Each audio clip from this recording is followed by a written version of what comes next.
at the Royal Highland Show is actually helping that particular breed, that particular animal. The owner of that animal then has that as a part of their portfolio. That shows that they've made advances in the breeding and the productivity of that particular animal and that particular line. So that continues anyway. So we haven't wandered away from it, I don't think at all. I think what we have done is enhanced it remarkably well, I believe, to offer such a wide-ranging activities and interesting. And don't forget, a lot of what we do is educational. Not necessarily directly through RHET, although obviously RHET does that in an extremely good way at school level. But if you think about the Highland Show, 60% of our audience are urban, in inverted commas. They might have connection to rural, obviously. But so, there's a huge education point from them. And there's an awful lot of information available at the show as to how animals are looked after. If you think back to one of your previous podcasts where the family from Cumbernauld, no agricultural background whatsoever, they absolutely adore coming here. It's a blooming good day out. But actually for them, it's educational for them and their children to learn how animals are looked after, how systems work, how agriculture continues to broaden its horizons. It's so varied. There's probably things that we don't do when we're there that other families, their entire Royal Highland Show experience might be completely different to ours. So the chance to see things like chainsaw artistry followed on by mountain bike stunts, and then go and grab a burger and listen to a ceilidh band. We can drive through lots of fields and see lots of cows and say that we understand the agriculture of Scotland, but I think the only opportunity I've really got to learn anything about it is at the Royal Highland Show. So I think natural evolution, I would suggest, and a slightly broadening of horizon probably from the early days, but absolutely and hugely valuable nevertheless. So I think the other thing, just in this hallway, are some letters to Gourlay Steele. Now, Gourlay Steele was a 19th century Scottish artist. He was commissioned as a court painter to the Queen when she was in Scotland. And I think in here there was some talk of a letter from Balmoral to Mr. Steele. And it starts off, I take the earliest opportunity of returning to you the pen and ink sketches which you were obviously sent to the Queen for inspection. So he was obviously being commissioned by the Queen. Yeah, so two figures of Alma and Nimrod, and these are some of the Queen's horses of the day, back in, and I'm looking for a date, 22nd of October 1874. So, fantastic stuff. So we're heading downstairs into the depths of Ingliston House. We're heading to the library, passing various things like our advertising campaign, Great Show on Earth. So, the whole thing about the show, and we're talking about the sort of enormity of the show, the economic impact of the show is absolutely huge. Between 60 and 100 million over the last 15 years to the Scottish economy.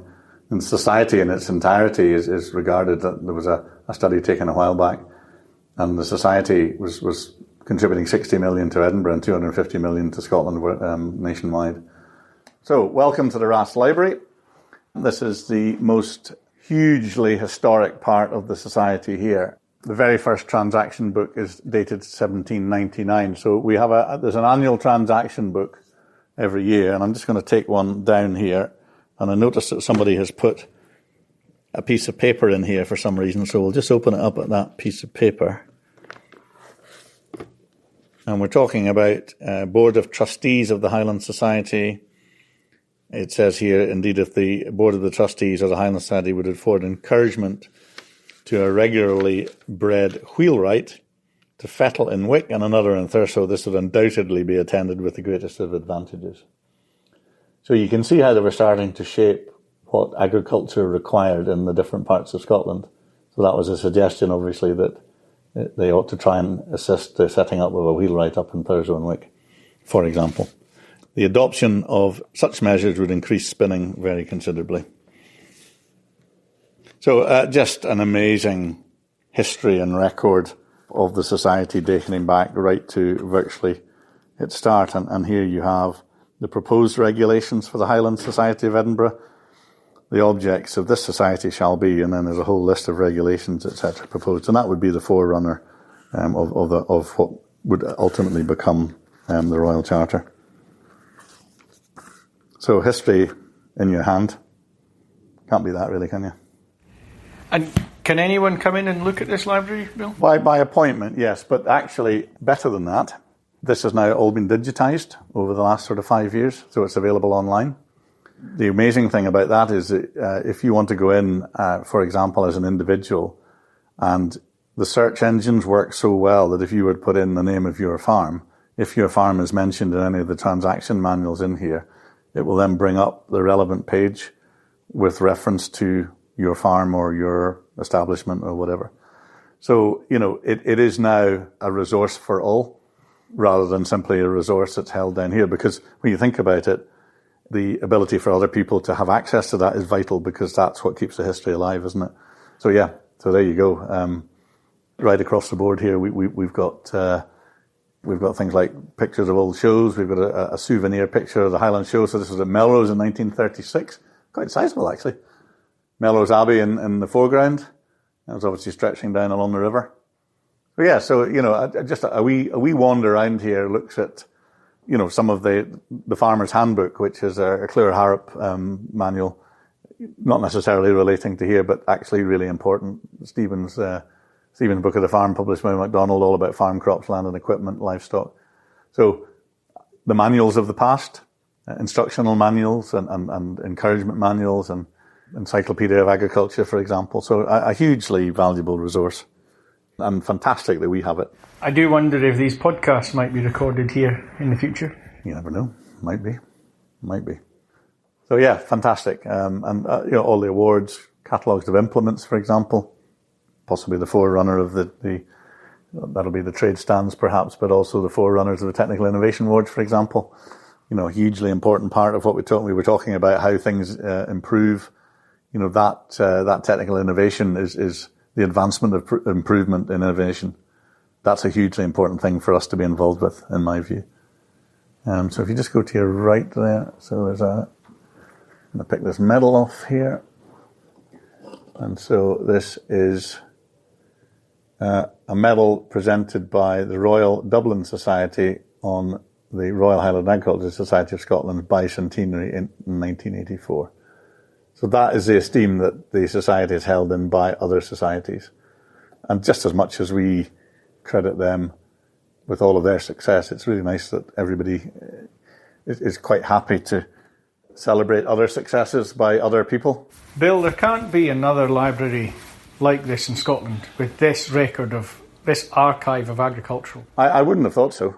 No, I wouldn't have thought so. I guess part of it is, the transactions of the society are a timeline of history right the way through.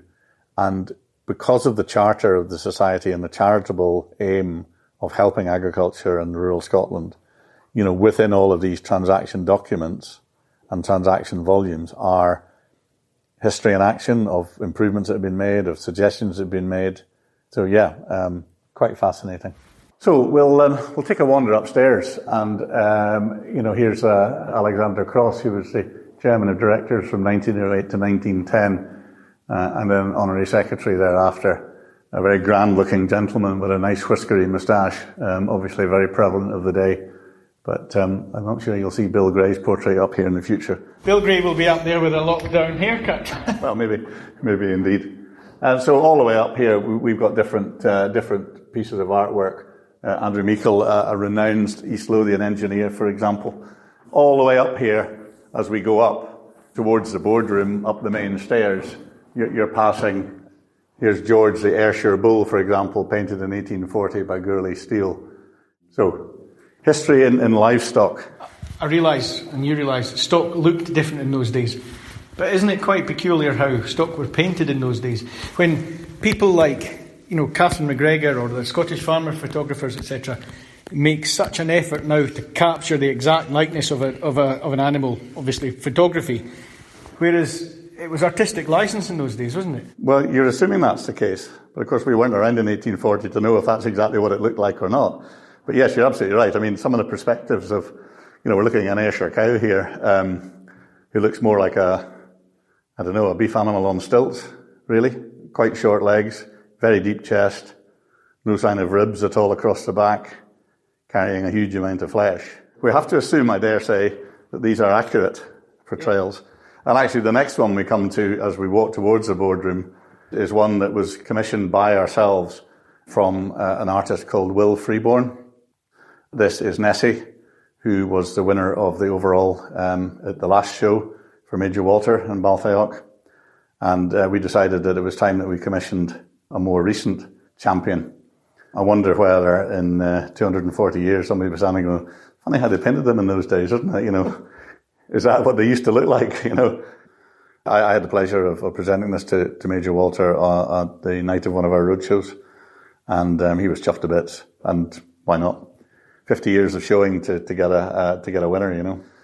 So we now arrive at the boardroom itself. I don't know how you describe this. It's just it's a homage to the past. It's the place where the business of today and the future is done and will be done. The current board of 59 or thereabouts will muster here on a 6-weekly or 8-weekly basis. I would have the honour at the moment of sitting in the chair at the front. But you just get a sense of. I remember when I was a first year director coming in here, a certain amount of trepidation walking into a boardroom with a lot of people, but you immediately felt part of the team, part of the family that is the board of directors.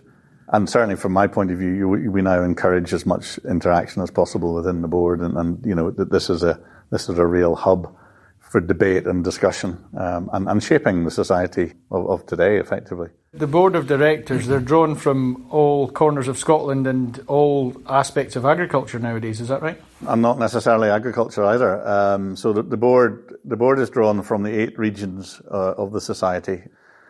4 directors of 4-year standing and 1 director for a 1-year standing from each of those regions go to make up the board, along with a presidential team which changes every year, and that mirrors the peripatetic nature that the show had. Up until 1960, when it became permanently based at Ingliston, it travelled the country to each of the regions in turn, and we still retain that connection to the past, if you like, or the connection to that nature of the show. So every year the presidential team rotates around, with the exception of this year that the Dumfries and Galloway team have been granted the opportunity to continue on for a 2nd year. So I'm delighted about that because, you know, a lot of work goes into it, and it's a hugely important thing for the regions as well. So, you know, within here, again, we're surrounded by history. You know, it wouldn't be complete without a Clydesdale. In fact, there's another one up at the front there. So this one is a Clydesdale gelding. It belonged to Messrs. Hervey and Company in Edinburgh. It was painted by a John Sheriff, and it was presented to the Society by Sir Henry Stevens. But a hugely important part of Scottish agriculture. Fantastic beast. I'm not a horseman, but you can't help but be in awe when you're in their company, you know.